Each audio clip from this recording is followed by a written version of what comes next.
حدیث کے مطابق آیت الکرسی میں اسم اعظم ہے جو تمام شرور اور شیاطین سے حفاظت کرتا ہے۔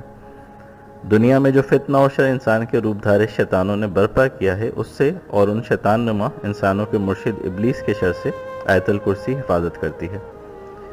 آیت الکرسی ایک خدائی تالا اور قدرتی حصار ہے جس کے اندر شیاطین کو اور فتنوں کو گھسنے کی طاقت ہی نہیں، جیسا کہ حضرت ابو ہریرہ رضی اللہ تعالیٰ عنہ کے واقعے سے کہ ایک مرتبہ مال غنیمت پہ ان کو مقرر کیا گیا۔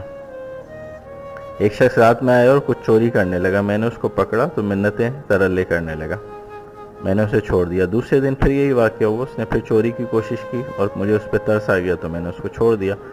تیسرے دن جب دوبارہ وہ چوری کرنے کے لیے آیا تو میں نے اس کو پکڑ لیا اور کہا کہ آج تجھے میں رسول اللہ صلی اللہ علیہ وسلم کو پیش کروں گا۔ اس نے کہا تم ایسا نہ کرو، میں تمہیں ایک ایسا عمل بتاؤں گا جو تمہارے لیے بہت ہی اچھا ہے اور تم اس سے فائدہ اٹھاؤ گے۔